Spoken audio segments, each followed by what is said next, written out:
So ayan no. So So ayan, no? So good evening mga good evening mga kareyo. So ayan po no. Okay, so ayan no, mic check lang no. Ayan ay okay. Good evening mga kareyo no. So welcome sa ating free webinar no na naka-live sa ating Facebook page no. So sa lahat ng live viewers natin sa mang sulok ng mundo ng Pilipinas no. Pakipanood lang po itong ating webinar sapagkat one-time viewing lang po ito. So gentle reminder, one-time viewing lang po ito. So you have within 24 hours para tapusin itong webinar natin at i-delete po namin ito sa Facebook page. At also, lahat po na nag-register sa ating registration form, makakatanggap po kayo ng e-certificate, no? E-certificate na sign ng ating speaker and Mr. Rex Pangkawan. Okay? So, Um, sa mga nagtatanong po kung ongoing na ang enrollment sa REO, yes po, for October 2024 si Pale. So the access will start as early as February 1, 2024. So maaga, no? The earlier the better. You have 9 months review. Ngayon guys, no, hindi pa nagsisimula yung ating webinar ngayon. Isang good news kasi magkakaroon tayo ng motivational webinar for aspiring CPAs and lawyers from our exclusive RFBT reviewer, Attorney May Dayan Azores CPA. So next week po yan. No? So advance notice lang, magkakaroon tayo ng free motivational webinar no? Sa lahat ng accountancy students, aspiring CPAs and lawyers.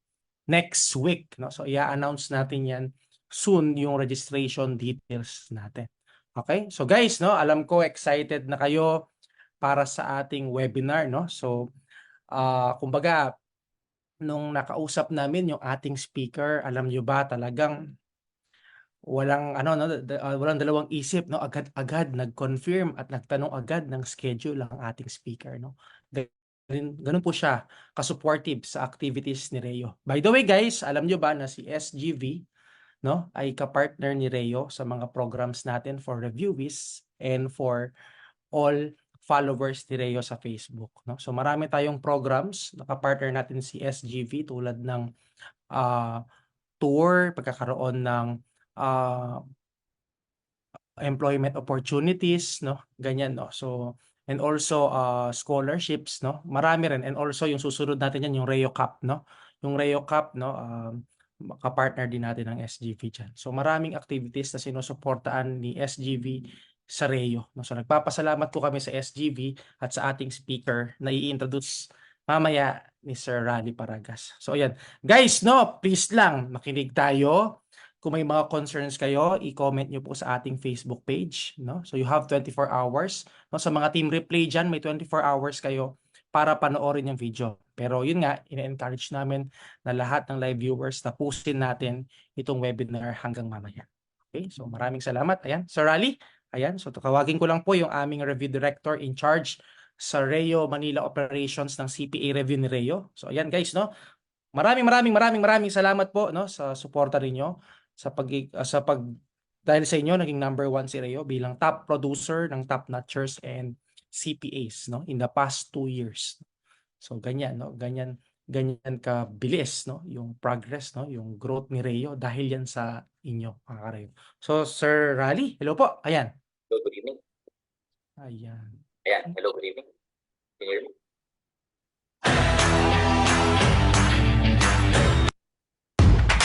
Sige po. Ayan.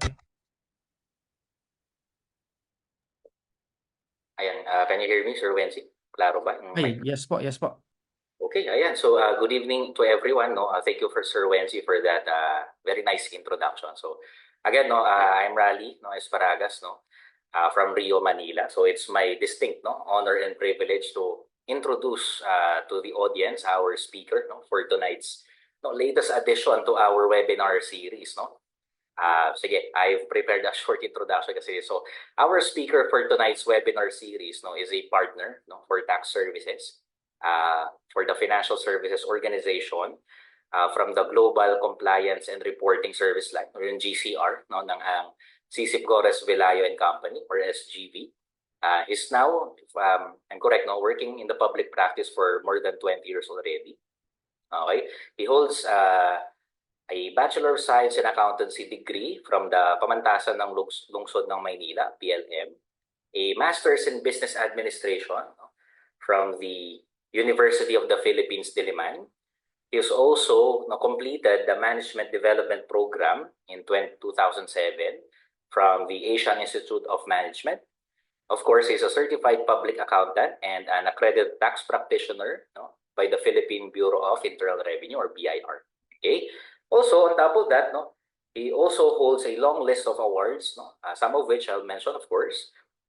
Some of the awards received by our speaker for tonight is in 2010, he is the PICPA Young Achiever Award in Public Practice. He also received in 2013 PICPA Outstanding Chapter President Award. In 2014, PLM College of Accountancy and Economics Plaque of Recognition. In 2017, PLM Outstanding Alumni Award. And in 2020, PICPA Outstanding Member. Okay, he is a tax professor, a speaker in tax seminars and in various fields, okay, such as university recruitment, personality development, and leadership. So without further ado, here with us tonight to discuss tax updates with the very latest discussion on the Ease of Paying Taxes Act. Let us all welcome Sir Francis Ricamora, CPA, MBA. Hello po, Sir Francis.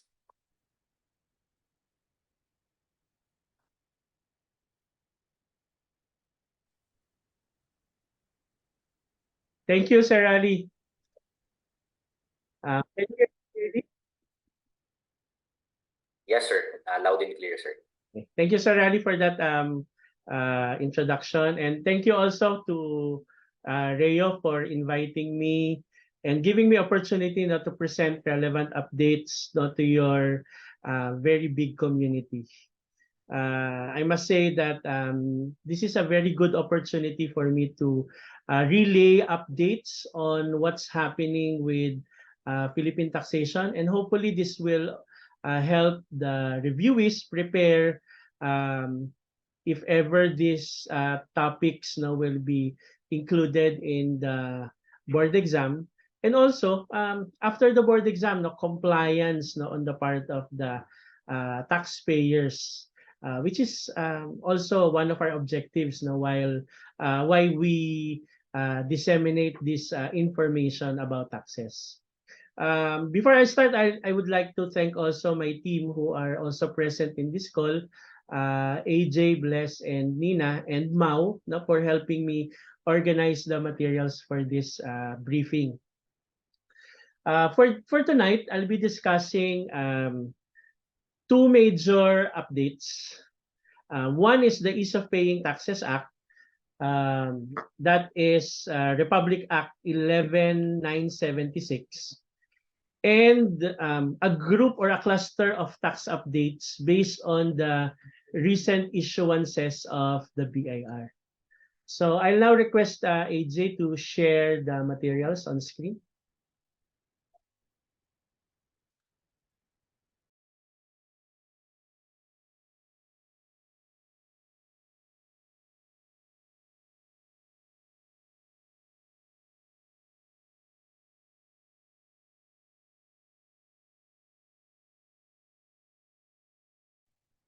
Okay, can you see my screen now, the materials?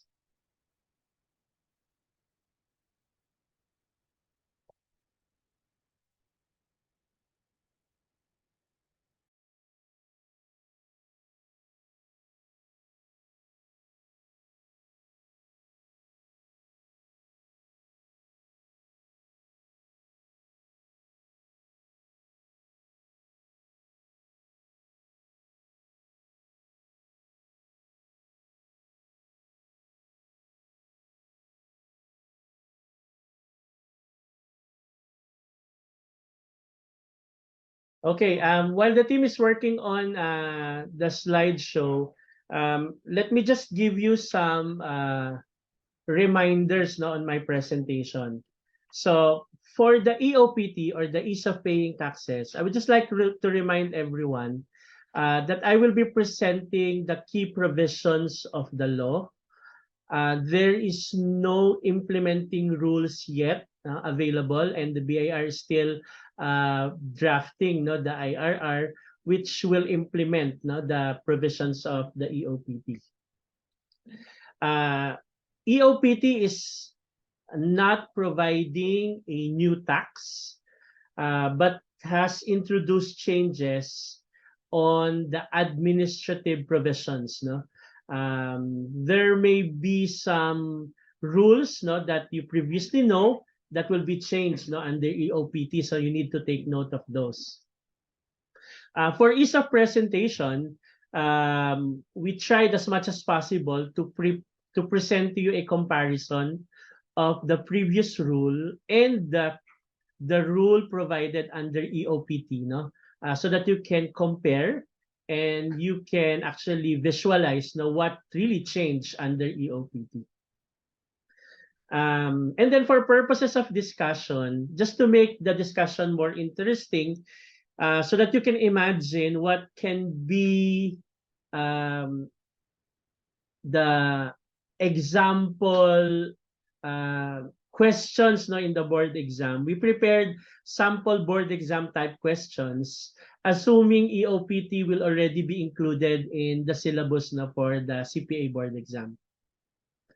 And then for the other updates, as I have mentioned earlier, these are based on some of the latest issuances released by the BAR in 2023 and 2024.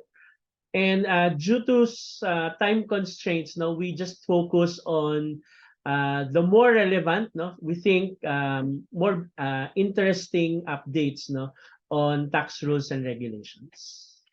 Okay. So let's start first with the Ease of Paying Taxes Act. This is Republic Act 11976.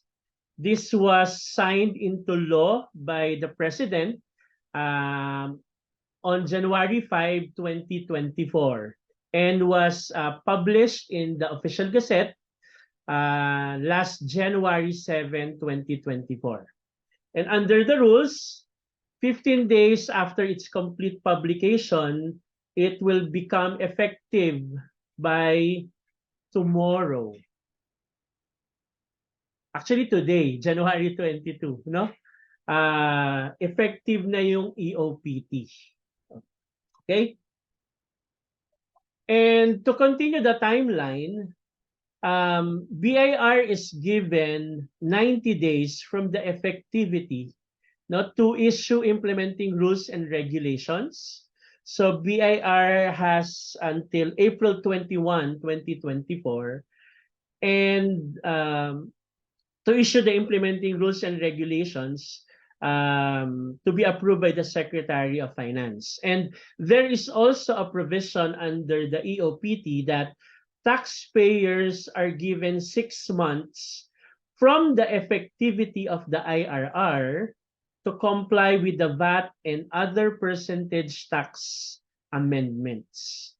So you need to take note of those timelines, because that will be critical in terms of the effectivity of the rules. Okay, so let me repeat. January 5, it was signed into law by the President. It was published January 7. It became effective today, January 22, and after 90 days, there has to be an implementing rules issued by the Secretary of Finance through the BIR. And then within 6 months,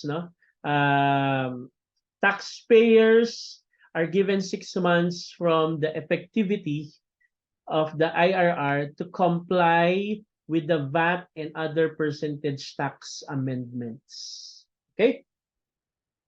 So, as I have mentioned earlier, my presentation will only cover the provisions of the law itself.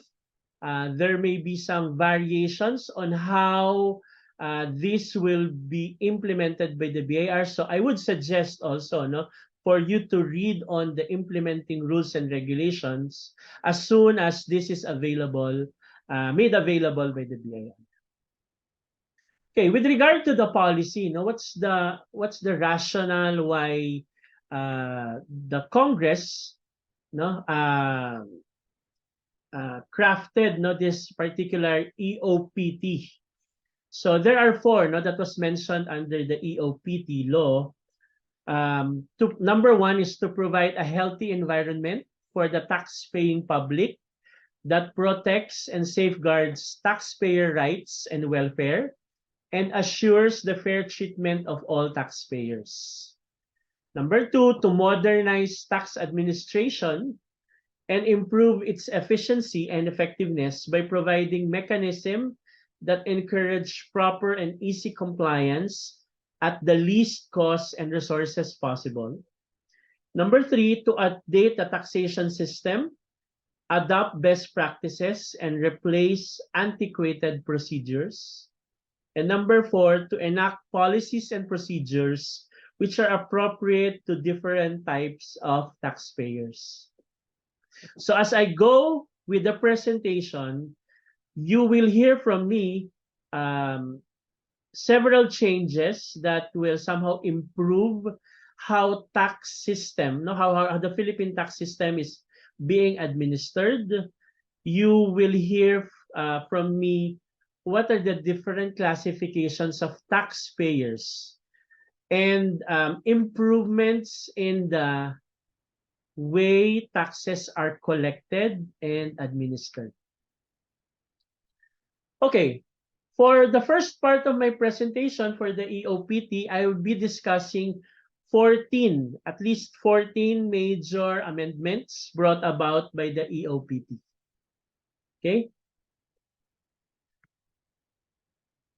So what are these amendments? Amendments on the classification of taxpayers, filing, payment, and registration requirements or procedures.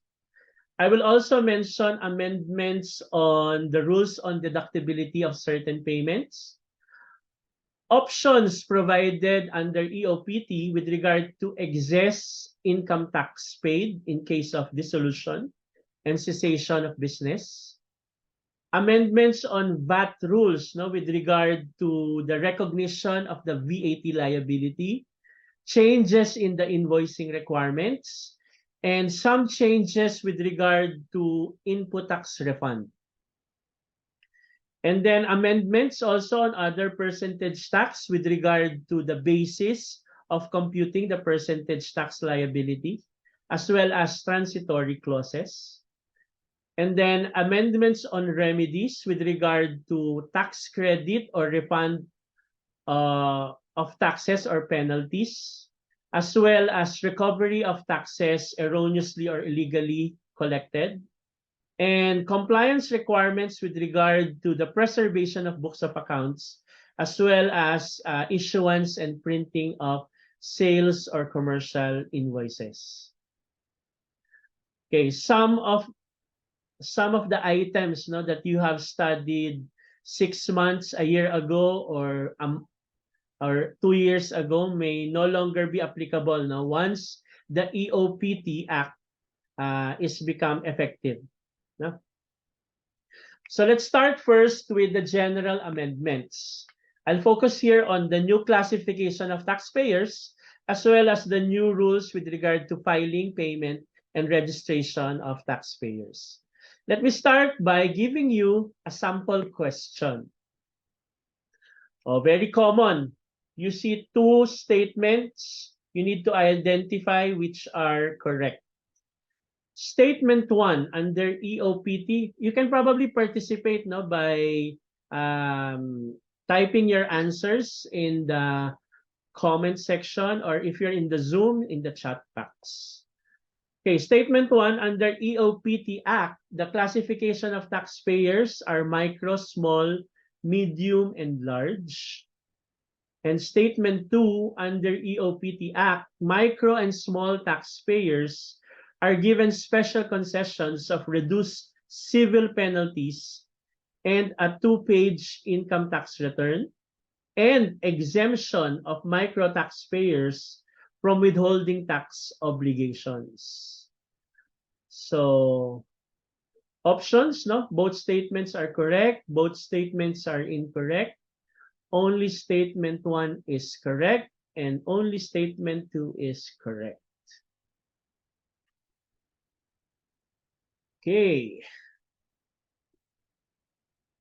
So under the EOPT Act, only statement 1 is correct, no? There are new classifications of taxpayers: micro, small, medium, and large. I will discuss later, no, what will be the parameters on how these taxpayers will be classified.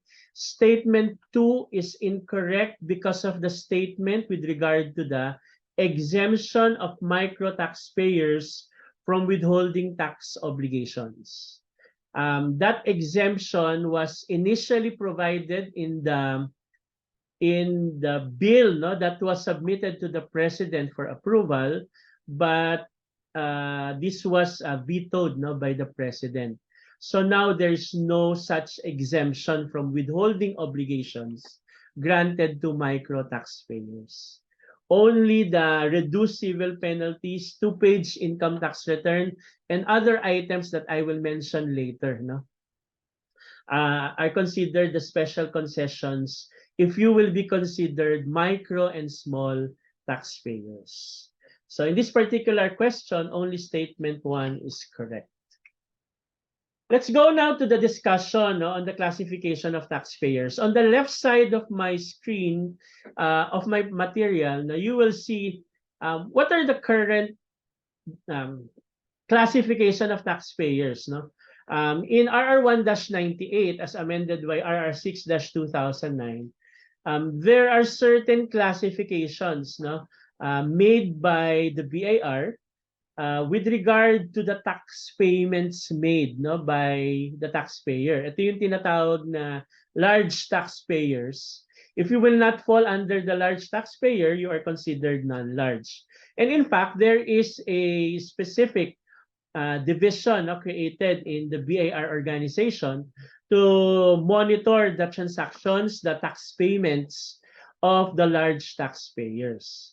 There is also a classification for withholding purposes, no, called top 20,000 corporations and top 5,000 individuals. This is for withholding tax purposes. If you remember, the rule for top 20,000 and top 5,000 individuals, aside from the transactions that are listed in the withholding tax regulations as subject to EWT, they are required to withhold on all purchases of goods, no, 1% EWT, and all purchases of services, 2%. And then there are also classification as to top withholding agents with regard to the level of gross sales and receipts. And there's a grouping actually, no, of gross sales receipt, which was made on a later, no, regulation issued by the BIR.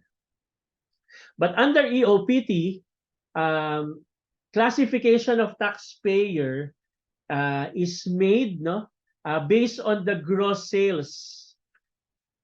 And the purpose of this is for the responsive tax administration according to EOPT. So under the latest, no, under the EOPT provisions, there are 4: micro, small, medium, and large, depending on gross sales. If your gross sales will be less than 3 million pesos, you will be classified as micro.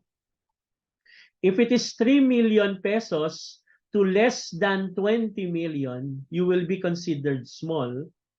If it is 20 million but up to less than 1 billion pesos, you will be considered medium. And if it is 1 billion and above, you will be considered large. It's important to know the classification because micro and small taxpayers will have special concessions that I will mention on the next slide. And take note of the wordings under the EOPT. Less than 3 million micro. If you will fall under 3 million category, you will no longer be considered micro, you will be small. Okay, less than 20 million, you are still considered small, but if you will fall under 20 million pesos gross sales, you will already be considered medium. Okay, So take note of the wording. So 20 million, 1 billion, those will be the cut-off amounts. Okay, what will be the special concessions, no, granted for micro and small taxpayers? First, ITR in 2 pages, in paper or electronic form. Basically, in this particular item, I'm already introducing one change in the EOPT, which is to recognize the manual and the digital, no, form in filing tax returns, no. So in paper or electronic form. But what is special, no, for micro and small taxpayers, ITR will be 2 pages. So we would imagine that it will be simple to accomplish. If it is simple to accomplish, easier to file and compute, no, the income tax liability. Next, there is a 10% equivalent, no, for civil penalties versus the penalty equivalent to 25%.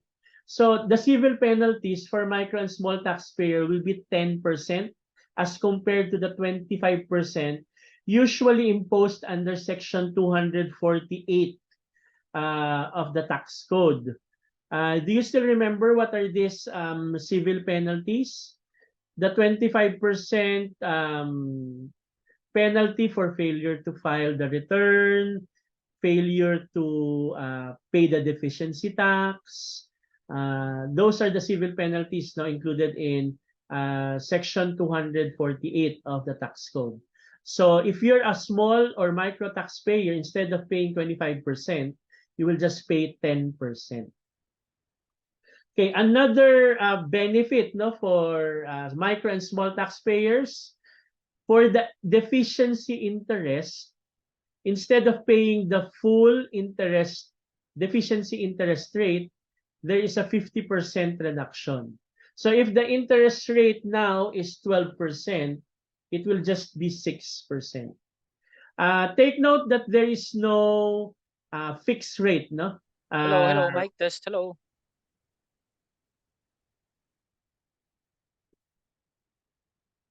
Okay. Take note that there's no fixed rate, no, mentioned in the interest rate because it depends on the legal interest na being imposed in the country. So right now it's 12, so 50% reduction will be 6. And then compromise penalty rate of at least 50%. So there's also half rate, no, for compromise penalty.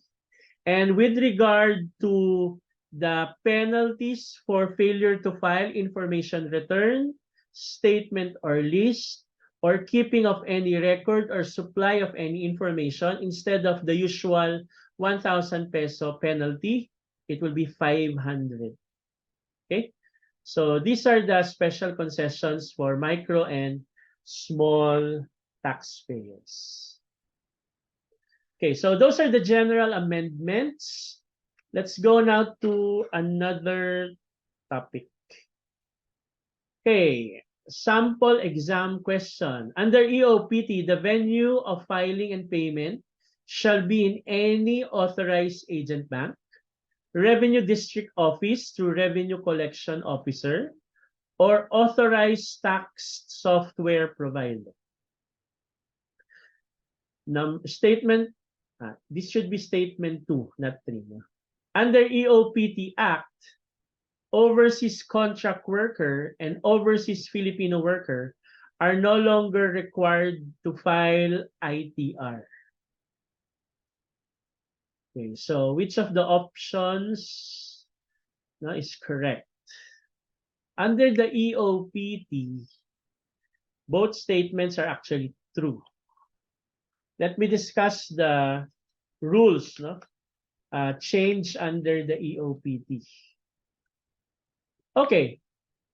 Under Section 22 of NIRC, you need to file in any authorized agent bank or the revenue district office where the taxpayer has a legal residence or principal place of business, or to a revenue collection officer of that revenue district office or the authorized treasurer of the city or municipalities. Take note that under the EOPT, the authorized treasurer of the city or municipality is already removed. It was replaced by authorized tax software provider.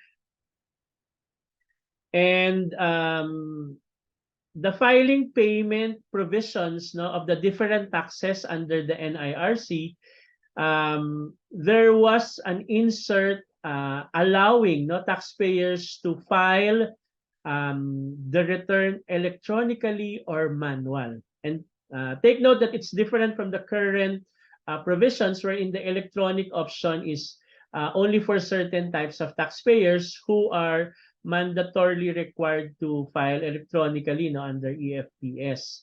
But in the EOPT, it is actually given as an option for all taxpayers, filing electronically or manual. With regard to the issue on the exemption of the overseas contract worker and overseas Filipino worker, there is now a specific provision exempting OCW and OFW as among those who are no longer required to file income tax return under Section 51 of the NIRC. Just for definition purposes, OCW is defined under Section 23 of the Tax Code.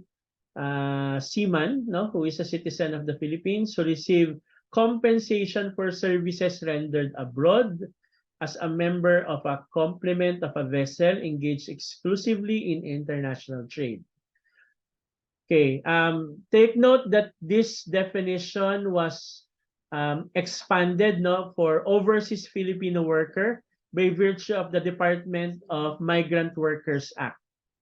So, hindi na lang siya limited to seaman.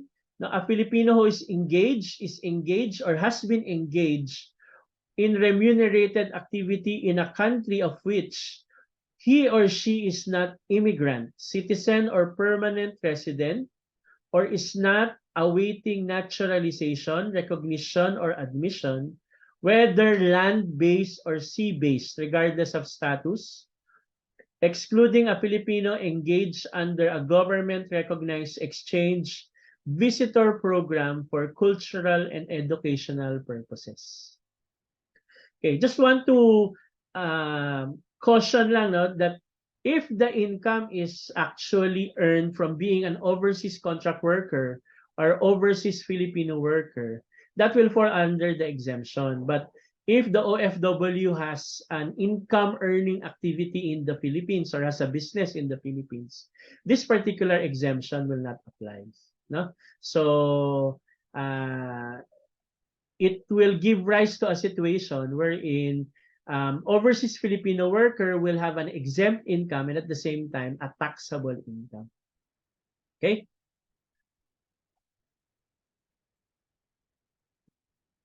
Let's go now to the next topic, amendments on income tax.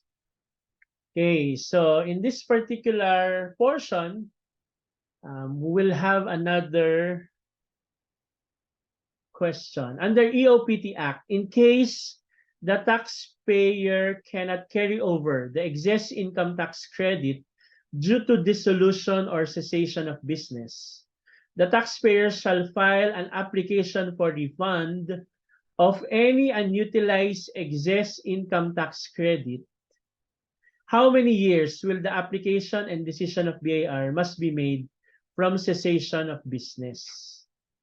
Within a year, within 2 years, within 3 years, and letter D, no time limit. Under the EOPT Act, taxpayer, the BIR, can file an application within 2 years. And that is actually a new provision under the Ease of Paying Taxes Act. The current provision provides for the options what to do if the taxpayer has excess income tax paid during the year. So carry over, file a claim for refund, or file a claim for tax credit certificate. However, this is only applicable, no, or very easy to decide on if the taxpayer is on a continuing, no, operating on a continuing basis. What if it is already in the period of dissolution or has already decided to cease its business operation? So the EOPT allows taxpayer to file or apply for a refund of unutilized excess income tax credit. So cash refund, and they are given within 2 years from the date of the dissolution or cessation of business, not to file a refund. Okay, so that's the new item, no, on that particular group. Next, on the issue on deductible expenses. Another sample question. Under EOPT Act, in preparing the 2024 annual income tax return, the following are some of the requirements for the deductibility of expenses that must be complied with, except letter A, for bad debts to be deductible, debts due to the taxpayer should be actually ascertained to be worthless and charged off within the taxable year, except those not connected with profession, trade, or business. Letter B, the tax required to be deducted and withheld from certain expenses has been paid to the BIR in accordance with Section 58 and 81 of NIRC. Letter C, both A and B, no, are requirements.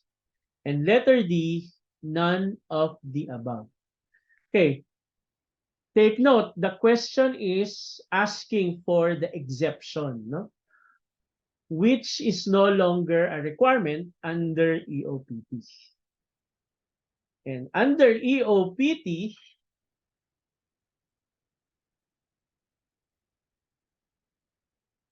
this is no longer a requirement.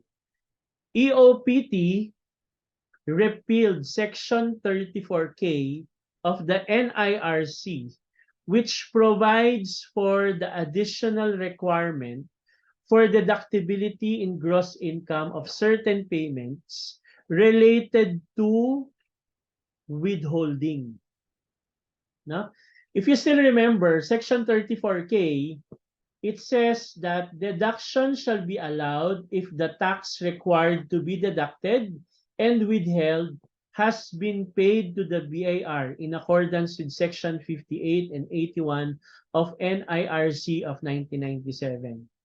So, basic example, no? For example, rental expense. Rental expense, usually, it is subject to 5% EWT. Prior to EOPT, if the rental expense is not subjected, no, to the 5% EWT, BIR can actually assess you 5% deficiency EWT, and it can also disallow the rental expense as deduction, even if it is related and properly supported, related to the business and properly supported by documents. But under EOPT, the requirement of withholding is actually removed and repealed. No? So, if you fail to withhold, BIR will just assess you deficiency EWT.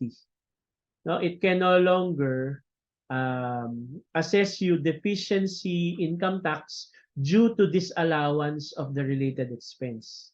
Now, unless the reason for the disallowance will be improper substantiation or if the expense is not related to the business.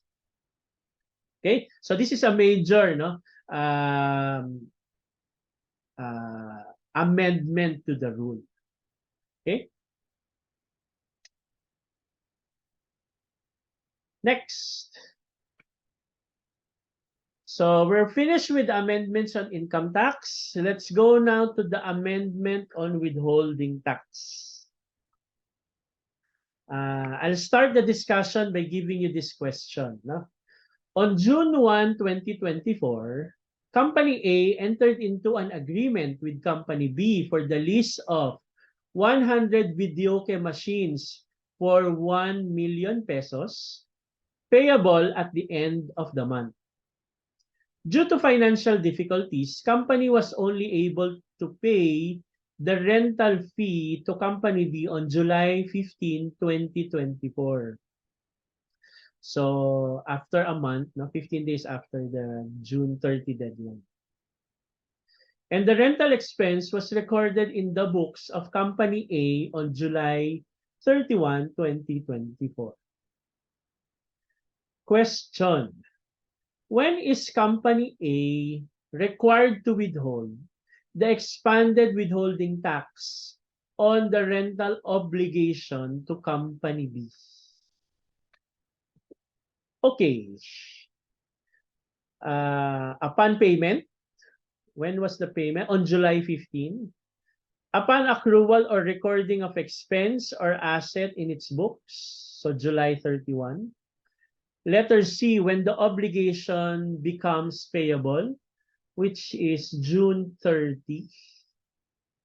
And letter D, A, B, or C, whichever comes first. Okay, with the timeline, 2024, we assume that the EOPT is already effective. So if EOPT is already effective and the new rule is already followed, answer for this question is letter C, when the obligation becomes payable. And that is actually the update under the EOPT. Under the current rules, prior to EOPT, under RR 12-2001, amending RR 2-98 or the withholding tax regulation, the obligation of the payer to deduct and withhold the tax arises at the time, number one, an income payment is paid, upon payment, or payable, or the income payment is accrued or recorded as an expense or asset, whichever is applicable in the payer's books, whichever comes first. But under EOPT, isa na lang yung tinitingnan natin, the obligation to withhold and deduct the tax arises at the time the income has become payable. Okay, if we will follow the definition of the term payable in the withholding tax regulation, the term payable refers to the date the obligation becomes due, demandable, or legally enforceable. So this is when the withholding requirement attaches. Right? So ito yung bago. Okay, so take note of this particular change in the withholding tax rules. Okay. Next. Let's go now to amendments on value-added tax. Okay, another major change under EOPT. Okay, let's start first with a question. Which statements are true? Under EOPT, a VAT-registered seller of services shall recognize output VAT based on gross receipts collected within the taxable period. Statement 2, under EOPT Act, a non-VAT registered seller will automatically be subjected to VAT if their gross annual sales exceeded 3 million pesos, regardless of the present value of that amount.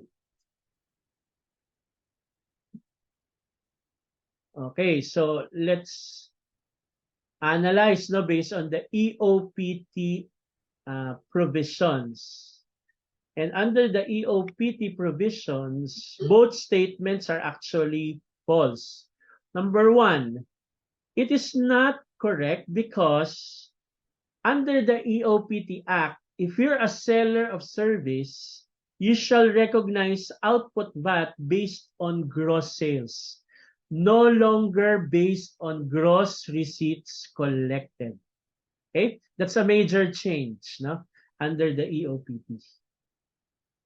Statement 2 is also incorrect because the 3 million, there is a provision that it can be adjusted to its present values within 3 years as published by the Philippine Statistics Authority. Okay, so 3 million is not actually a fixed amount. It can be changed. Okay? That's why yung answer dito sa second question, the 3 million VAT threshold shall be adjusted every how many years? Ang answer dyan ay 3 years. Okay? So let's review again. What are the changes under the EOPT with regard to VAT base, especially for sellers of services? First, for seller of goods, there's no change because seller of goods are already subjecting the transaction to VAT based on gross selling price, or based on gross sales. Currently, sellers of services, ang VAT base niya will be gross receipts. Under EOPT, it will already be based on gross sales, So it's no longer based on collection, under the VAT for sellers of services. So a major change that will happen for sellers of services. Kasi the VAT will accrue or will be collected based on the accrual or based on the recognition of sale, not based on collection. Sorry. Okay, and then under Section 109, it was amended that the 3 million threshold for exempt transactions shall be adjusted to its present values every 3 years. So BIR is given or empowered to adjust the threshold based on the consumer price index provided by Philippine Statistics Authority. Okay, what else is new? There is a provision under the VAT portion of EOPT wherein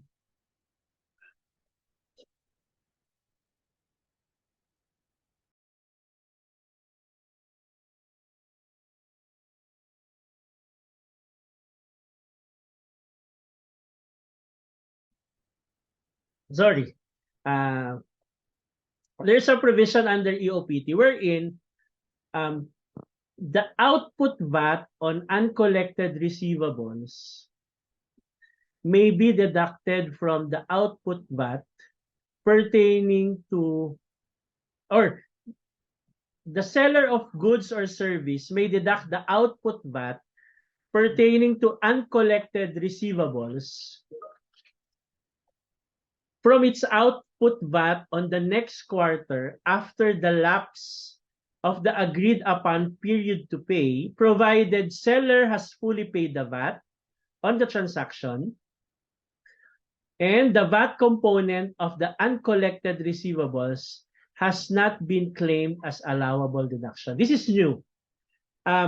If you will remember how VAT is computed, you compute the output VAT based on sales, and then you will be allowed to deduct input tax coming from the previous quarter and input tax from the current transactions. Under the EOPT, since the VAT will all be based on sales, no, especially for sellers of services, no, it's possible that there are recognized sales which will not be collected within the agreed upon period to pay.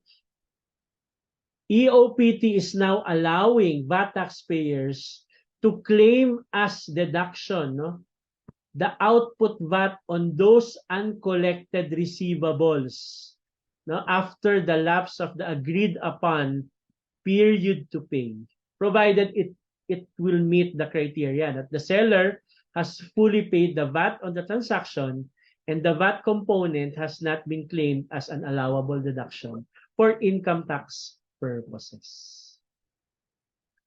Okay, so this is new and will change technically how we compute the VAT liability, no, of the VAT taxpayers. Okay. Okay, let's go now to changes in the invoicing requirements.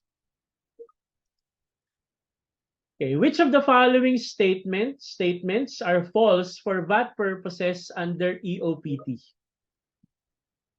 Number one, the proof of transaction required by the BIR to claim input tax credits are the VAT invoice and official receipt.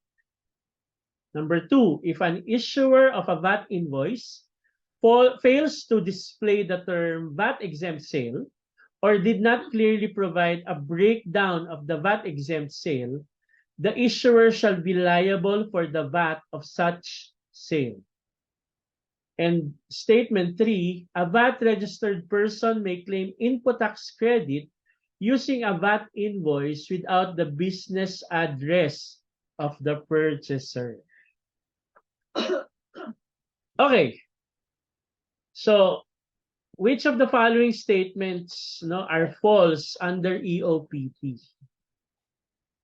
Okay, technically, under EOPT, there is only one statement that is false, and that is statement number one.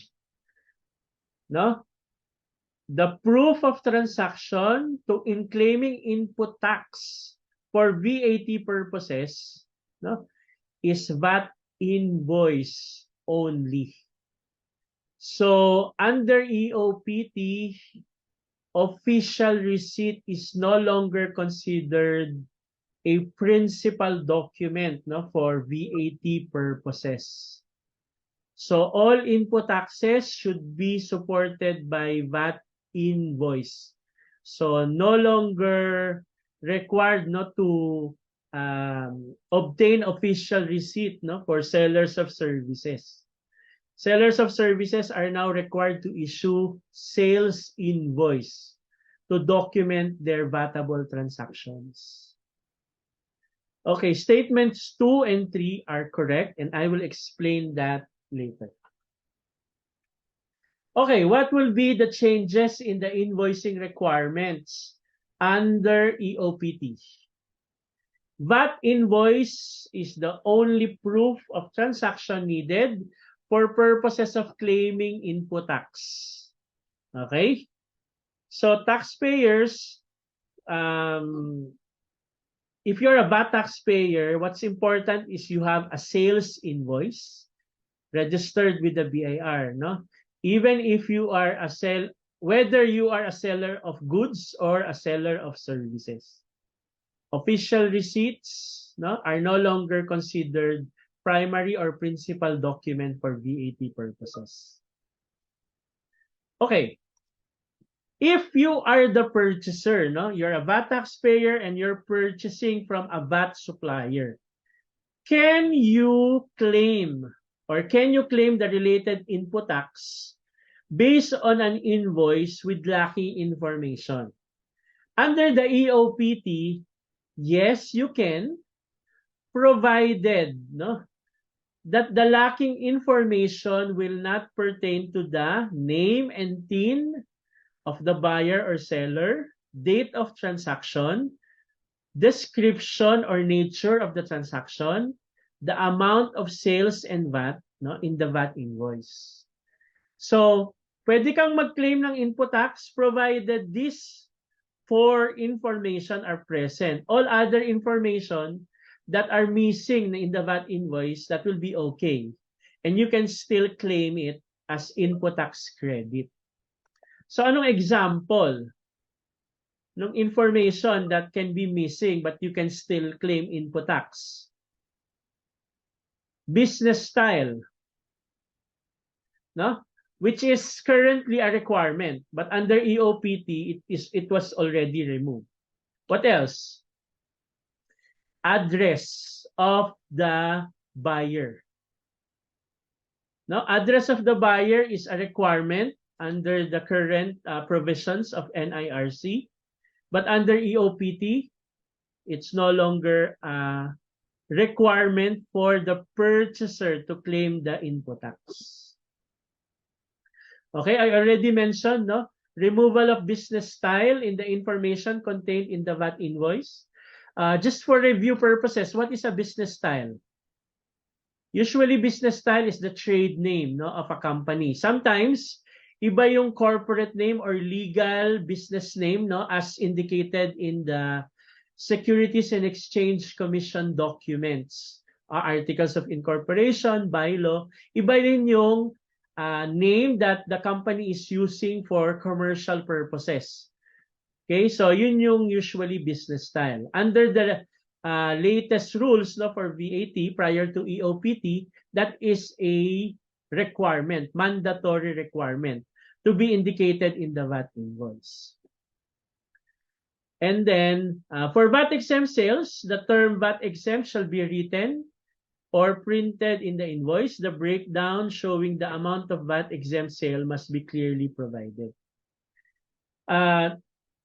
The EOPT also provided for consequences, no, if a taxpayer will issue erroneous VAT invoice. So if the issuer fails to display on the invoice the VAT exempt sale or breakdown, no, of the transaction, if there is a VAT exempt sale, the issuer shall be liable, no, to the VAT. Aside from the percentage tax, if it is if the issuer is a percentage taxpayer, no, so VAT as well as 50% surcharge, no, kapag ginawa na yung issuance of erroneous VAT invoice. If a VAT registered person naman issues a VAT invoice to another VAT registered person with lacking information, except for the mandatory information that we mentioned, the purchaser can actually claim, but the issuer shall be liable for non-compliance, no? So there can be penalties imposed by the BIR. But take note that the purchaser or the taxpayer holding the invoice with lacking information, no, except the mandatory information I mentioned earlier, can still claim the related input tax. So the holder will be protected, no? The rights will be protected. He will be allowed to claim the input tax credit. Again, what are the mandatory information? No? So look at the slides. Yun yung merong thumbs up. Name and TIN of the buyer and the seller, date of transaction, description, nature of the transaction, amount of sales, and the VAT component, no, presented in the invoice. Okay. So I already mentioned, no, the recognition of the VAT liability, the changes in the invoicing requirements, which is consistent now with the recognition of the VAT liability. What else will be changed for VAT purposes? Okay. Some remedies, no? Let's discuss that by giving you this sample question. Which of the following VAT refund claims are subject to audit or other verification processes? Okay, this may be something new, no? Something new to you. Low, medium, and high risk claims, medium and high risk claims, high risk claims only, none of the above. Okay. What will be the answer to this question? Those subject to audit will be medium and high risk claims. Take note that for VAT refund, it will now be classified into low, medium, high risk claims. And only low risk claims, no, will no longer be subject to audit, only medium and high risk claims. Okay, I'll discuss the changes in the rules later on. Let's proceed with this next question. Which of the following statements are true after the effectivity of the EOPT Act? Within 2 years from the date of cancellation of the VAT registration, a person can apply for the issuance of tax credit certificate or for any unused input tax.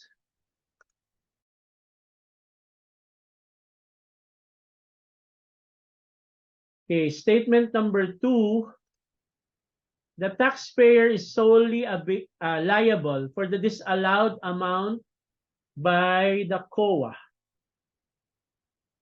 And statement number 3, taxpayers are given 3 months to comply with the amendments to the VAT provisions. Okay, what will be the answer now if this is a board exam question? Okay, statement 1 is true.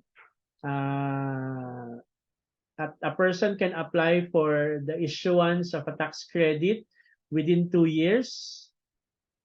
But there's also another option, no? So it's not the loan option given, but this is still true.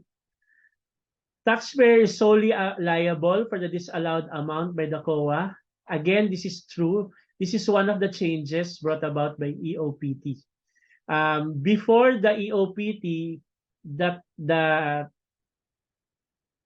the tax person from the BIR, no, will be liable for the disallowed amount by the COA. No, if in case the refund process will be audited by the Commission on Audit. But under EOPT, it will be the taxpayer who will be liable for the disallowed amount. So what is wrong? Taxpayers are given 6 months under the transitory provisions of the EOPT, not 3 months. Okay, so what will be the changes in the remedies for VAT purposes? Let's start first with the classification of VAT refund claims. Highlighted in yellow will be the different classification: high risk, medium risk, low risk. So this is a new one. Now, before it was not classified, so now it will be classified into high, medium, and low risk, depending on the amount of VAT, the tax compliance history of the taxpayers, the frequency of filing VAT refund, among others. Okay? And then I mentioned earlier that within 2 years, the taxpayer can actually apply for a refund in case of a cancellation of VAT registration. Actually, there are 2 options. One is filing for a tax credit certificate.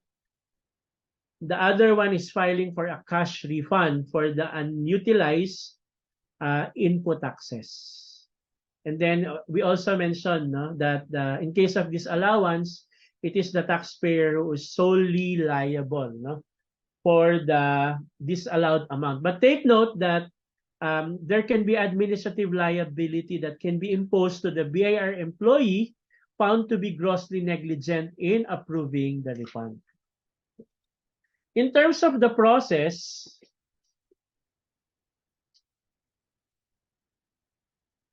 take note that, well, if the grant of refund is proper, there's no problem on that. If it is not proper, there is a full or partial denial made by the BIR, it was mentioned under EOPT that the BIR must state in writing the legal and factual basis for the denial within the 90-day period. Okay, so within the 90-day period, after the filing of the refund, the BIR must state in writing the legal or factual basis. And the taxpayer is allowed to file an appeal before the CTA within 30 days from the receipt of denial. Okay, what if the BIR did not act on the filing of application for refund? So if there is an inaction on the part of the BIR, so within the lapse of the 90-day period, it can actually file an appeal with the CTA after the expiration of the 90-day period in case of inaction on the part of the BIR.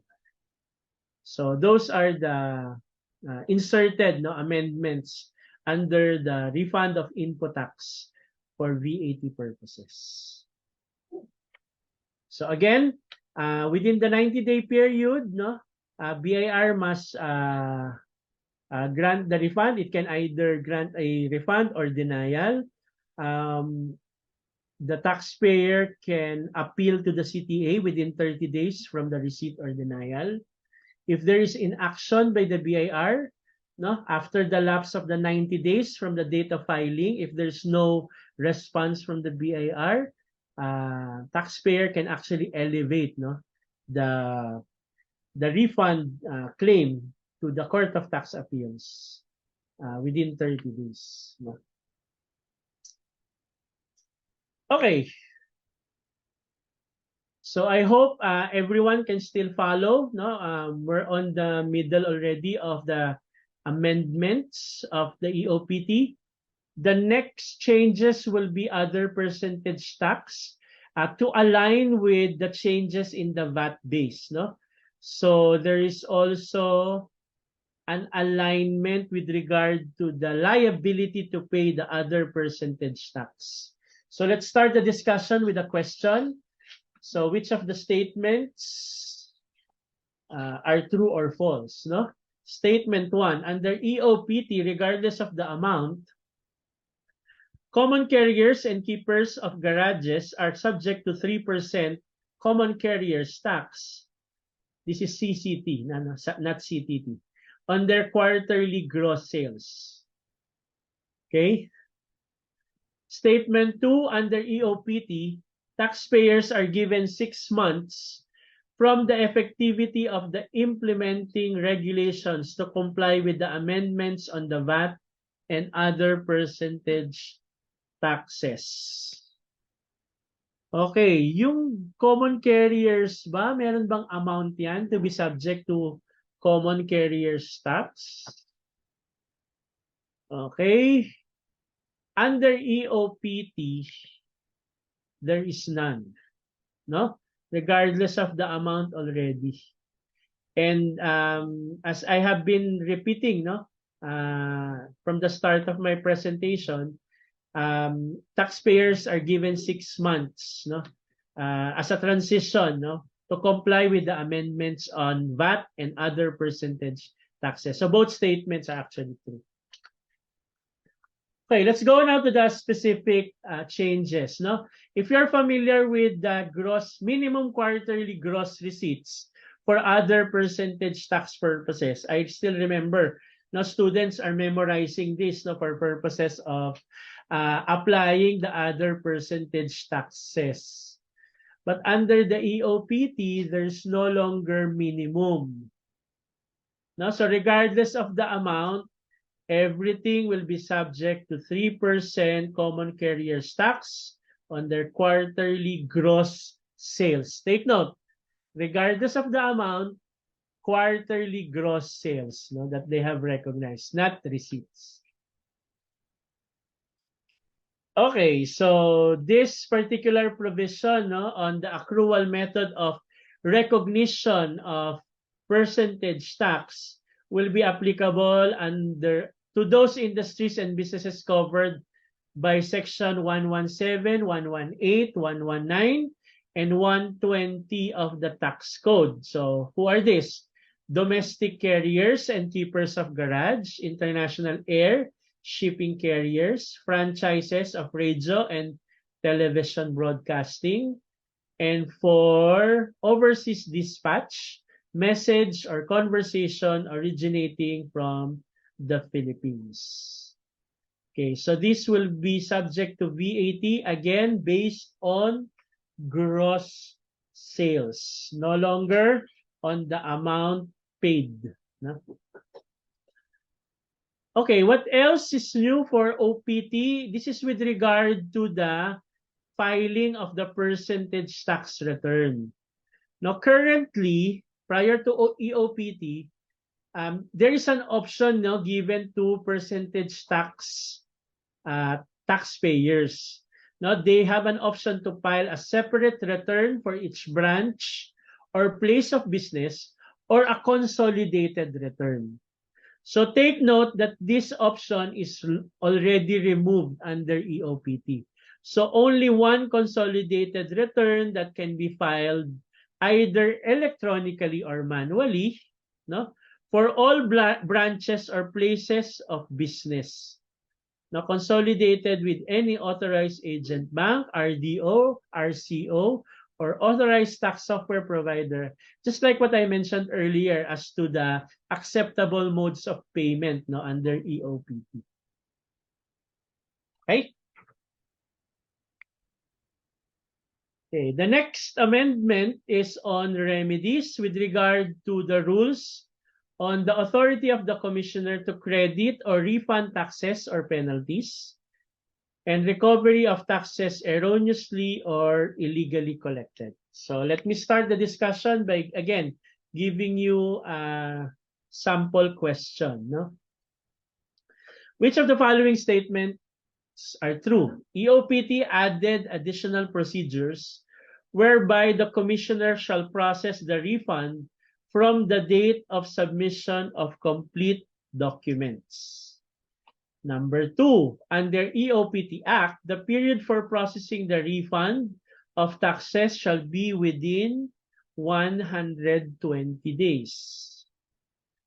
Number 3, under EOPT Act, the application to recover tax erroneously or illegally collected is denied, or if the application to recover tax erroneously or illegally collected is denied, the taxpayer shall appeal to the CTA within 30 days. So which of these statements are true? Under the EOPT 1 and 3, no, statements 1 and 3 are true. Statement 2 is false because of the 120 days mentioned.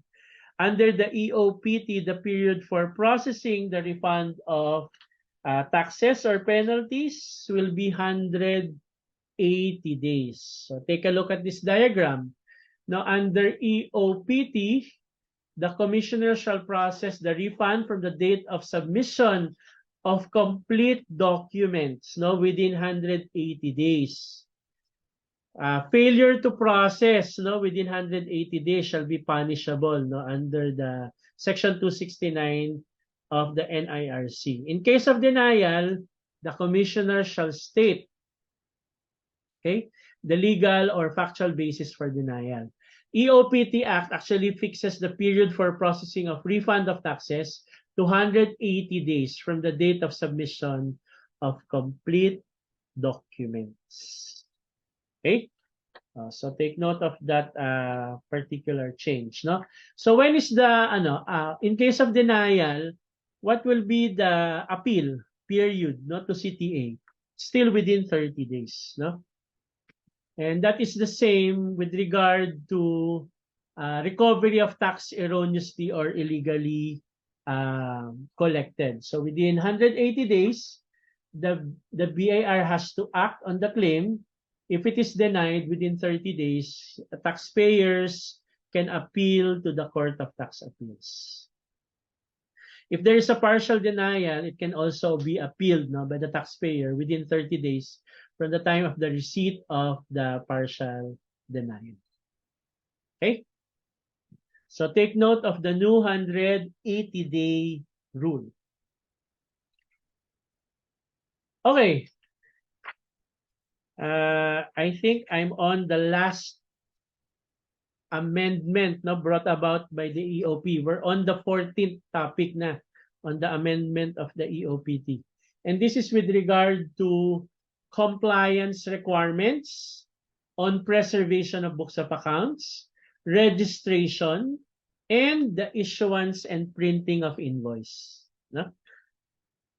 So let me start first with sample questions. True or false?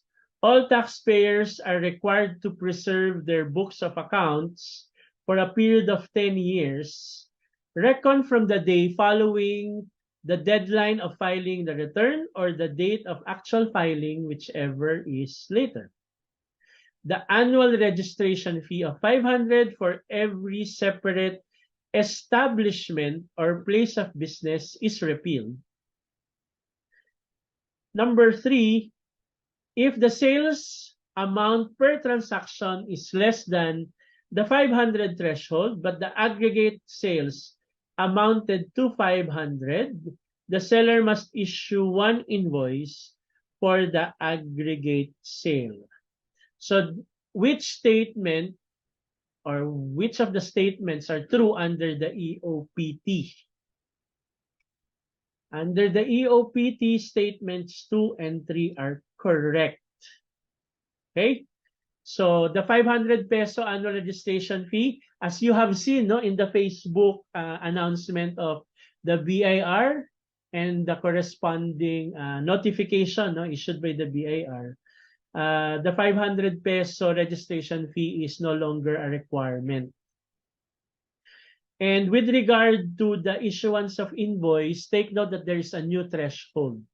From the 100 peso threshold under the current provisions of the NIRC, it's increased to 500 pesos. We will discuss that later specifically. Why is statement 1 incorrect? Because it was mentioned here 10 years. Under the EOPT, this was already shortened to 5 years. So the period within which you are required to preserve your books of accounts for tax purposes, for BIR purposes, will be 5 years. I'm emphasizing BIR purposes because there are special laws, like the one special law for the energy, for the renewable energy industry. I understand that they are still required under their special law 10 years. But for BIR purposes, under the EOPT, it will be 5 years. Okay? So just to compare, under 17-2013, BIR released its requirement for taxpayers to preserve their books of accounts for 10 years. And that is actually reduced to 5 years by EOPT. The 10 years, by the way, for your understanding, that is actually aligned with the period within which the BIR can actually review your books of accounts in case of a false or fraudulent tax return, or in case of failure to file the return with intent to evade tax. So there's a 10-year statute of limitation. That's why in 2013, they issued that regulation. The 10 years will still stay, because there's no amendment, but the books of accounts will only be required to be preserved within 5 years. Okay, the 5 years is actually aligned with the local business tax requirement under the local government code. Okay, so local government units are allowed to review your books of accounts within a 5-year period. What else will be new in terms of registration requirements? Okay, every person again shall register once, either electronically or manually. Again, to insert the electronic option on the part of the taxpayer to register with the BIR. If you're familiar with the ORUS system, that is actually the electronic methodology available now with the BIR. Okay, and then it also provided a mandate to the commissioner to ensure the availability of registration facilities to all taxpayers, including those who are not residing in the country. Because there are certain transactions which require parties to the transaction to obtain one-time PIN.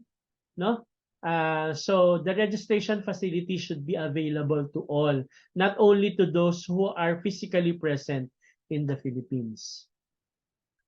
And then if the taxpayer is, take note that if the taxpayer is transferring the registration from one RDO to another, take note that there is a provision in the EOPT that the RDO who initiated the audit investigation shall continue the same. So it will not. So under the current rules, the RDO can the receiving RDO or the new RDO where the taxpayer will be transferring will be the one to continue the audit. But in the EOPT, once the audit is ongoing already, even if the taxpayer has transferred to another RDO, it can still be pursued by the previous RDO who initiated the review process. Okay, with regard to the 500, so it was already repealed. I already mentioned this. The cancellation of the registration shall not preclude the BIR from conducting an audit in order to determine the tax liability. So this cannot be an option on the part of the taxpayer to evade any audit or review to be made by the BIR. Of course, BIR has to determine whether you have unpaid tax obligations. Okay, with regard to the cancellation of VAT registration, the taxpayer can actually cancel it, but he must demonstrate that the gross sales following the 12 months will not exceed the threshold. Currently, it's 3 million, but this can actually increase. Now, as I mentioned earlier, within 3 years, this can be updated by the BIR. Okay, with regard to the issuance and printing of invoices, I mentioned already the increase in the threshold for the issuance of invoice. From 100, this is increased to 500 pesos. And take note of the new requirements or the information that has to be indicated in the face of the invoice. Name, TIN, date of transaction, quantity, unit cost, description of merchandise, or nature of service. So basically aligning with the requirements for VAT purposes. Okay? So important yung tax identification number. Okay? Another additional information, the 500 minimum threshold shall be adjusted every 3 years. If the sale amount per transaction is below the threshold, the seller will issue one invoice for the aggregate sales amount for at least 500 at the end of the day. This is on the assumption that you have a continuing transaction or there are several transactions that you have with the purchaser within the day. Okay? So that will be the rule with regard to the issuance of the invoice.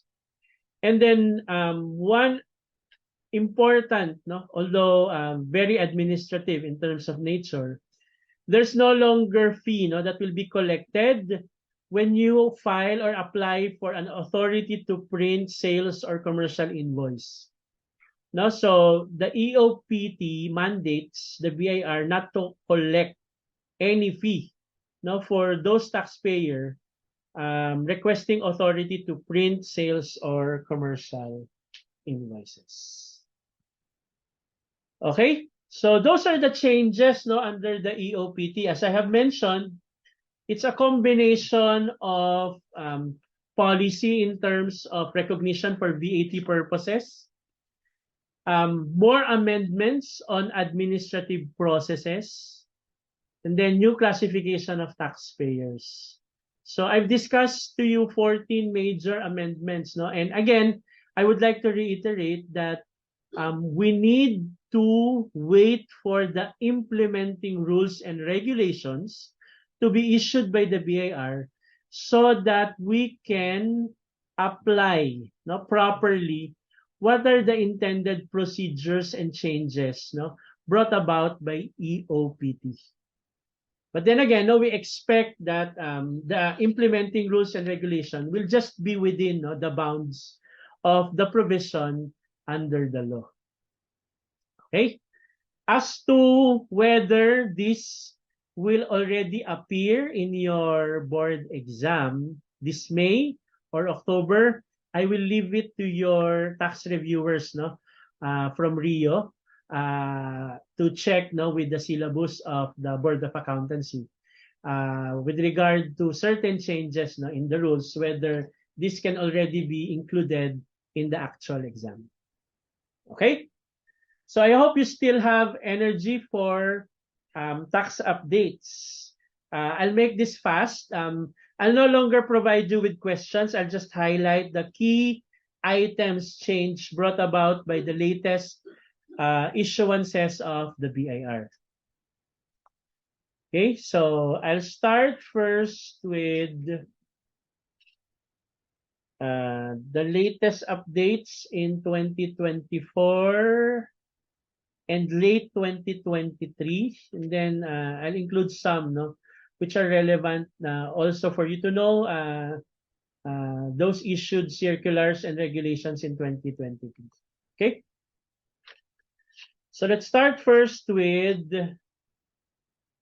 okay, so you are already familiar with this. I remember Sir Wency posting this in the Facebook page of Rio with regard to the adjustment of the selling price threshold for the sale of house and lot and other residential dwellings for VAT purposes, no? Okay, so beginning January 1, 2021, no, there was an the VAT exemption, no, was for the sale of real properties not primarily held for sale to customers or held for lease, amounting to 3.199200, no, sale of house and lot. So beginning January 1, 2024, BIR has adjusted, no, the ceiling using the 2023 consumer price index values to 3.6 million. Okay, so again, no, sale of house and lot and other residential dwellings. Okay, so for VAT purposes, it is increased to 3.6 million. Take note that the BIR can actually adjust it again after 3 years as provided under the regulations. Okay. Next. RMC 5-2024, no? This will pertain to the tax treatment of cross-border services, no, in light of the Supreme Court decision on ACES Philippine Cellular Satellite Corp versus Commissioner of Internal Revenue. I'll no longer discuss, no, the facts of ACES Philippine Cellular Satellite Corp versus BIR. I'll just highlight what are the key key rules, no, emphasized by the BIR on this RMC. But I encourage you, no, to read the full text of the RMC because you will get a lot of points, no.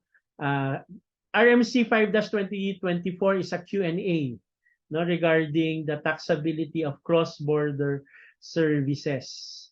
Okay, when we talk about cross-border services, the question is whether the services will be considered taxable in the Philippines and what are the taxes imposable, no, on those income, no.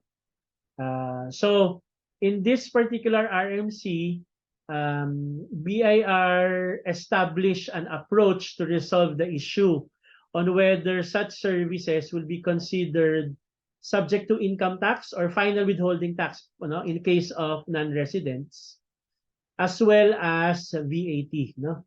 So they identified the source of the income. So according to the BIR, the income generating activity will be considered sourced in the Philippines in the place, no, where there is a completion of the service. Okay? And then in terms of the situs, it is considered income subject to tax in the Philippines if it is enjoyed, no, in the Philippines, no.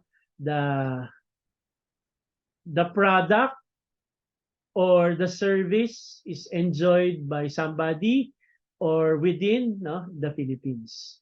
So that is the situs, no, that they have established.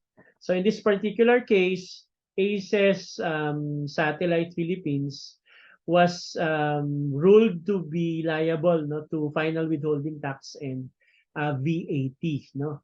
The payments, no, made by ACES Satellite Philippines to the non-resident supplier of services for the satellite airtime services. Okay, so let me reiterate, no, in RMC 5-2024, the situs of taxation, according to the BIR, is where the income generating activity occurs using benefits received theory and source-based taxation principle. Benefits received theory now states that the jurisdiction providing the essential services or factors for income generation should be entitled to tax that income. So where the benefit is enjoyed. Okay? And then source-based taxation principle states that the jurisdiction where the economic activity occurs should have the right to tax the income derived from that activity, regardless of where the payment is made or received. Okay, the circular also ruled on the reimbursable expenses in relation to cross-border services. No? So aside from the actual payment of income, there can be a mechanism wherein the payment to be made is actually a reimbursement. According to the BIR, reimbursement is viewed, no, as a form of income payment to the foreign corporation. Okay, because the company is spending less on its operations. Okay, so it is considered as an income payment, the payment of reimbursable expenses. Therefore, it can also be subject to the applicable final tax and withholding VAT. And in summary, the income generated by foreign company providing services, no, which are considered source in the Philippines shall be subject to income tax and final withholding VAT. What is controversial here in RMC 5-2024, no? BIR concluded, no, that the income generated by foreign entities providing services, no, to local companies, even if the services are rendered outside, are considered subject to income tax in the Philippines and to final withholding VAT, which is a departure, no, from the previous interpretations made by the court and by the rules on situs for income tax and VAT. Now before, if the services are rendered outside, that would be considered income source outside the Philippines. Therefore, if you're a foreign company or a non-resident foreign entity, it will not be subject to income tax. It will also not be subject to final VAT because VAT is based on where the services are rendered. No? But in this RMC 5-2024, BIR said that it will be subject to income tax and final VAT even if the services are rendered outside if the benefit is enjoyed in the Philippines. Okay, so we still have to take note of the developments of this, no, because somehow there are contradicting court decisions and settled rules, no, tax rules against this RMC 5-2024. But I would just like to share now that there is such RMC issued by the BIR. Okay, next. RR 16/2023 and RMC 8-2024, I consolidated, no, the important points mentioned in this issuance because this pertains to the withholding tax on gross remittances made by electronic marketplace operators and digital financial services providers to sellers or merchants. So this is not a new tax. This is actually income tax. No, this is EWT. It just so happened that this is something new because this is a new transaction required to be subjected to withholding tax. Who are covered, no, by this withholding tax requirement? Covered by this withholding tax requirement will be electronic marketplace operators. So the digital marketplace, no, or the digital financial service providers. So they are the ones required to withhold. How much is the withholding tax? 1/2 of 1% of the gross remittance. So if there is a merchant selling in an electronic marketplace, so it is the electronic marketplace operators who remits payments to these merchants. So when they pay the merchants, no, for the sale of goods, for example, the marketplace operators will be required to withhold 1/2 of 1% of the gross remittance. So what will be the 1/2 of 1%? From the point of view of the marketplace operators, these are considered EWT payments, expanded withholding tax. From the point of view of the merchants, ano to? These are considered income tax credits. So parang payment of advance income tax that they can offset against the income tax liability that they will pay on a quarterly basis or on an annual basis, no? Income tax on individual or corporation. That's why this is not a new tax. Okay? There is an exemption under the rules, no? Under RR 16-23 and 8-2024, withholding will not be applied if the gross remittance will not exceed 500,000 for the past taxable year. If the cumulative in a taxable year, no, remittance will not exceed 500,000, or if the seller or merchant is exempt or subject to a lower income tax pursuant to an existing law or treaty, provided that there is such proof, no, for the exemption. So why is the 500,000 considered the threshold? Remember that the threshold for the exempt income, no? So if it will be 500,000, most likely it will not be paying any income tax, so there's nothing to advance, no, in the first place. That's why they put a cap, no, on the transactions that will be subject to withholding tax. Okay, another important aspect, no, provided by this regulation, this will require the sellers or merchants to register with the BIR because the electronic marketplace operators as well as the digital financial service providers, no, will require their registration, no? Otherwise, they will not be allowed to sell goods and services in their platform or facility. So technically, this is the control of the BIR to ensure that all of these digital sellers, no, or the sellers in the electronic marketplace, no, will be captured by the tax system. So there is a registration you need to make.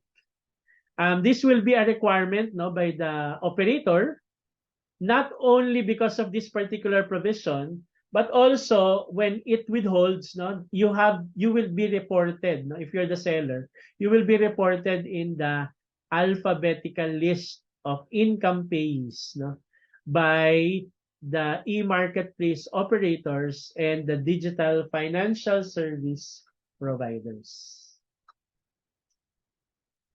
Okay? So this is an update, no, on what are considered subject to EWT and the registration requirement. The next update, okay, this is really an update, no, with regard to VAT exempt transactions. If you will remember, during COVID, there were exempt transactions for VAT, no, capital equipment, including spare parts, materials necessary for the production of PPEs, drug, vaccine, and medical devices for COVID-19, drugs for treatment of COVID-19. These are no longer VAT exempt transactions starting January 1, 2024. So tapos na yung VAT exempt treatment, no, for these COVID-19 related purchases, no. The government, no, as a policy, has lifted already the pandemic mode, no, of the government. So starting January 1, this will already be VATable transactions. Okay, next, clarification in terms of the application of surcharge. Okay, under the rules, if you file late, you are subject to surcharge aside from the interest, di ba? So late filing.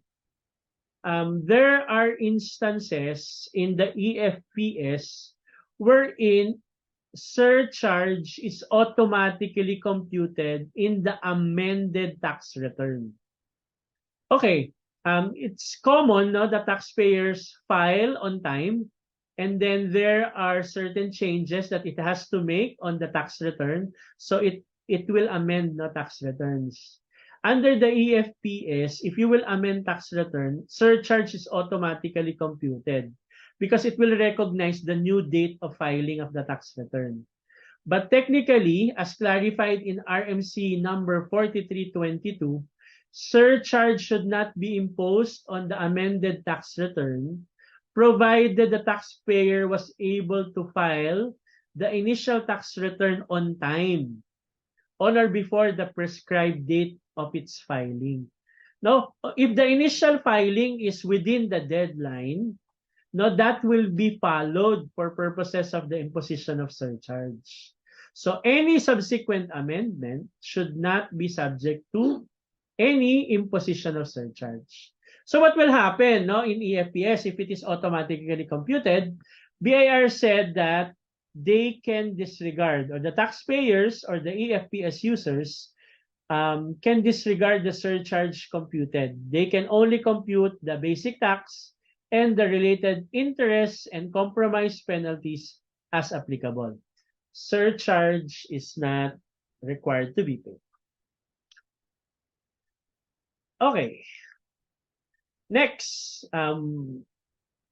similar to transitions, no? RMC number 69/2023 basically provides for the reversion, no? Reversion of the MCIT rate. If you remember, CREATE Create provided for a reprieve of the tax rates applicable to taxpayers not due to the pandemic, but there is a deadline not to such reprieve, and the deadline has already lapsed. So under Create, July 1, 2020 until June 30, 2023, MCIT rate is equivalent to 1% of gross income. Therefore, after the lapse of June 30, we will be back to the usual 2% MCIT rate. Okay? That is true for the preferential income tax rates, no, for educational institution and non-profit hospitals. So July 1, 2020 up to June 30, 2023, the preferential income tax rate was reduced to 1%. So after June 30, 2023, we'll be back to the 10% preferential income tax rate for proprietary educational institution and non-profit hospitals.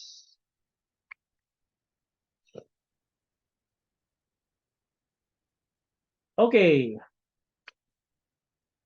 With regard to the filing and payment of VAT,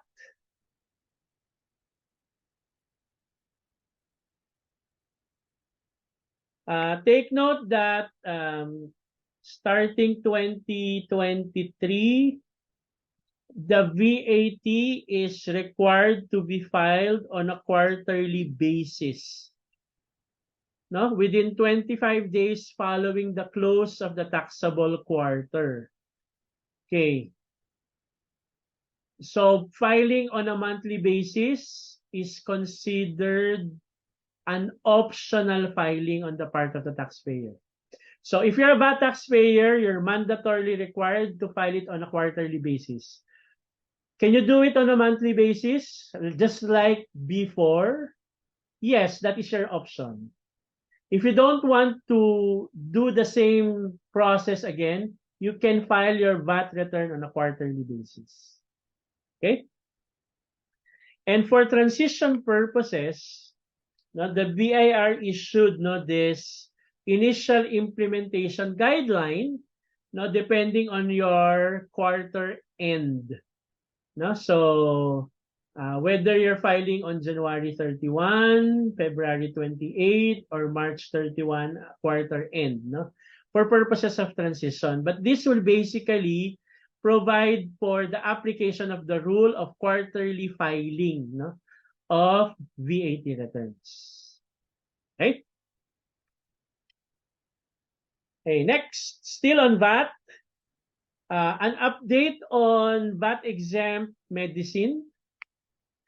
Okay, take note that under the train law, medicine which are VAT exempt, will be different medicine, different brand names and products for diabetes, hypertension, and high cholesterol. Take note that this was already expanded to cover medicine for mental illness, cancer, tuberculosis, and kidney disease.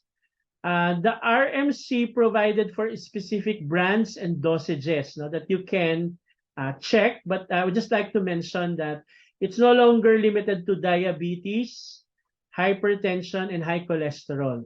But then again, it's specific medicine based on the listing of the FDA.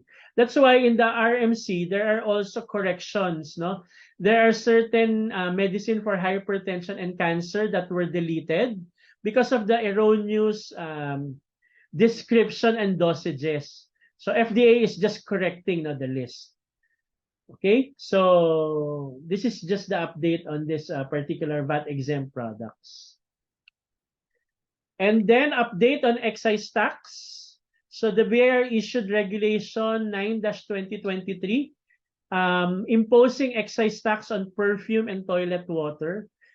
Just take note of the definition of perfume and toilet water. Pareho naman siyang mabango, although toilet water doesn't sound mabango, di ba? But it's actually perfume, less concentrated form lang yung toilet water. So just take note of the definition provided for under the regulation. And under the regulation, it imposes 20% excise tax as a non-essential goods. No, for locally manufactured based on wholesale price, net of excise and VAT. For imported, the value of importation. So for locally manufactured, it's the manufacturer or producer of the perfume and toilet water. If it is imported to the owner or importer, no, and paid to the BOC, no. Okay. So take note of this 20% excise tax on perfumes and toilet water. Okay. Next, okay, if you're observant, no, when you go to the stores, you will notice the change in the notice to the public, no. So the stores, the retailers, the businesses, no, are no longer posting ask for receipt. It's the must issue receipt invoice notification. So from red or orange notice, it became green. No, and this is the replacement of ask for receipt notice under RMC 75-2022. Take note that there is a penalty, no, for a business establishment who is not posting this notification, no? And this must be posted in a place conspicuously located in a location visible to the public, no? Okay. So the next item that I want you to be updated on is the benefits, tax benefits under the Expanded Solo Parents Welfare Act. So this is a special law, no? RA 11861, Expanded Solo Parents Welfare Act, VAT exemption and 10% discount.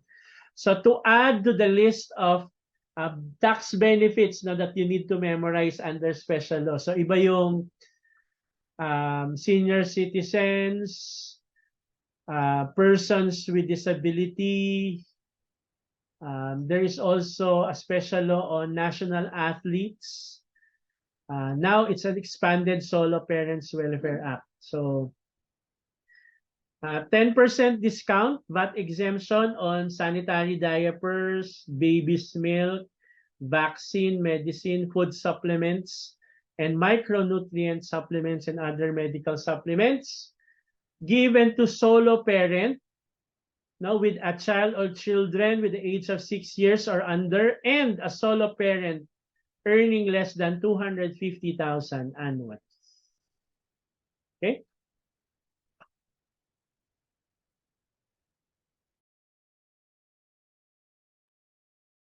Okay, the next update is with regard to penalty provisions for early withdrawal of personal equity and retirement account, as well as increase in the tax-exempt PERA contributions.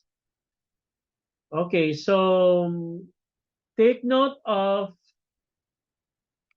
the qualified early withdrawal, which will not be subject to the penalty of 20%. Now, so qualified early withdrawal. So when you open a PERA account, you will not be penalized with 20% if you withdraw it for payment of accident or illness-related hospitalization, permanent or total disability, transfer from one PERA asset to another qualified PERA investment product within 15 days from withdrawal. So those are the three which are qualified. Any early withdrawal other than the three, you will be slapped with 20% penalty on the gross income as well as on the tax credit, no, that you have availed of. Okay, just a review, no, PERA account, this is a personal equity and retirement account in the form of UITF, now provided under PERA Act, which encourages citizens to save, no? Citizens, whether resident or non-resident, to save. So these are tax-exempt investments. Okay, so what are considered tax-exempt pera accounts, no? Yung 100,000 for non-overseas Filipino. In case of overseas Filipino, 200,000. But starting effectivity of RR 7-2023, this was increased to 200,000 for resident, and for overseas, it's 400,000. So if you contribute not these pera accounts, this will be exempt for income tax purposes, and you will be entitled to claim tax credit, no, for a certain percentage, no, of your pera contributions. Okay. Okay, next. Okay, some clarification on the applicable taxes for the sale of property considered as ordinary assets. This is brought about by RMC 99-2023. I just summarize now what was provided under RMC 99-2023. So according to this circular, real property seized by the government in exercise of its regulatory functions, which are eventually sold through public auction, are not considered ordinary asset. Although part of the inventory of the government, no, the real properties in the hands of the government shall not be considered inventory in the ordinary course of trade or business. So that is an update. Second, with regard to the sale of real properties classified as ordinary asset, as a rule, the seller is required to issue sales invoice. However, if the VAT-registered person is engaged solely in the sale of service, therefore wala siyang sales invoice, okay? They can issue an OR, okay? But this particular rule, I think, will already be moot and academic once the EOPT is already effective, no? Which requires all VAT taxpayers to issue sales invoice, no? But for purposes of this RMC, no, this is the requirement. And then, if the seller's business is registered as real estate business, will the proceeds from the sale form part of the seller's gross sales? No, so in this particular case, the question is, the taxpayer is engaged in the real estate business. Okay. If the question is, will the proceeds from the sale form part of the seller's gross sales?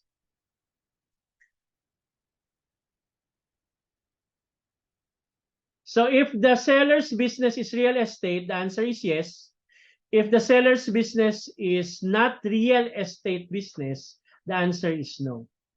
No, so if it is not the principal business of the taxpayer, the gain on sale shall be declared as other taxable income.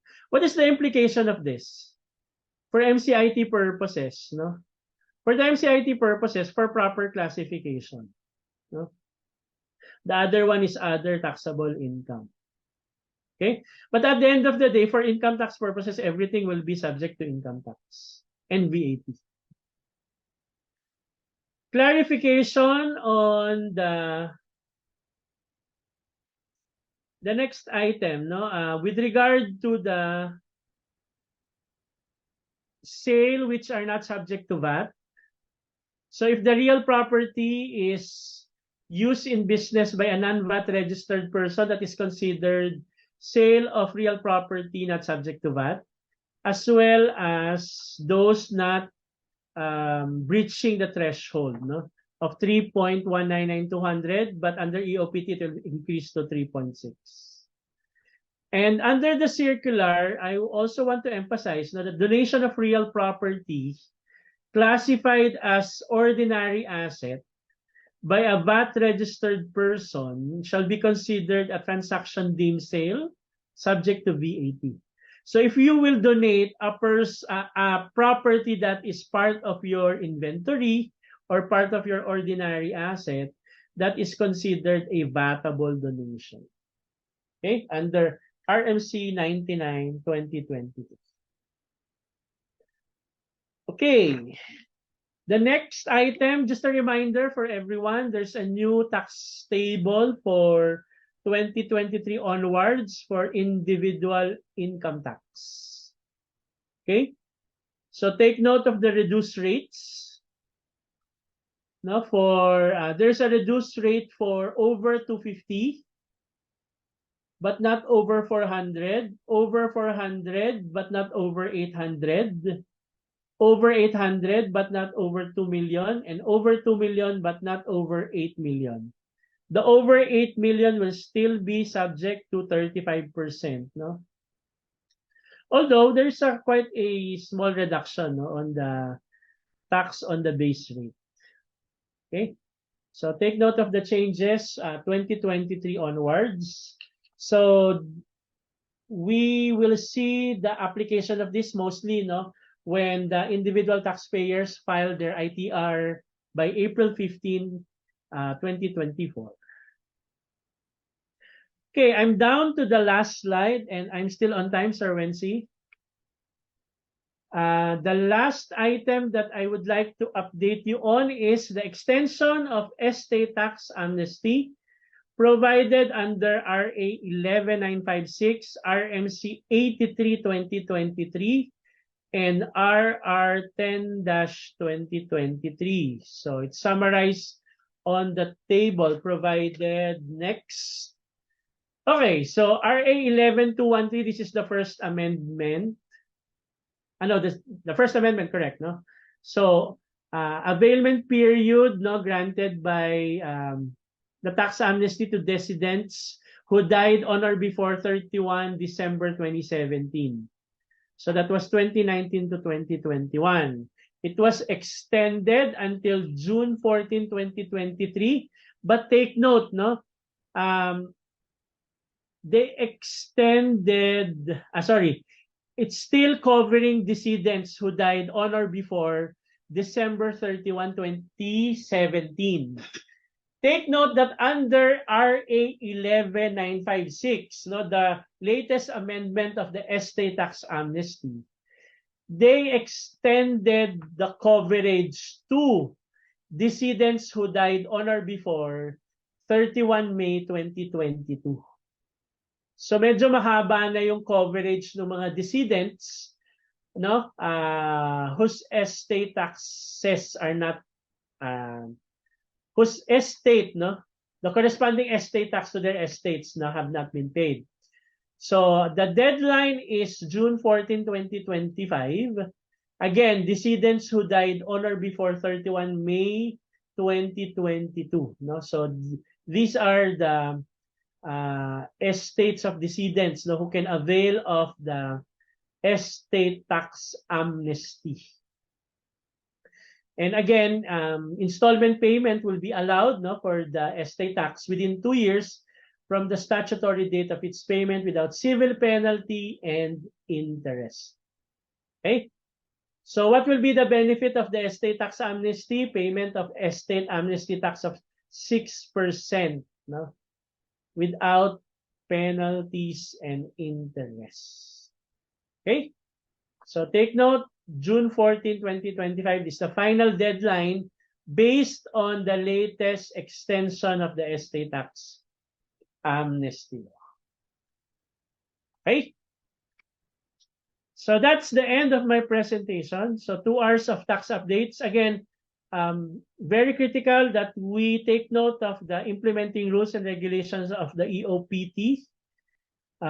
We need to check what are the key changes and how will this impact the rules that we have initially studied.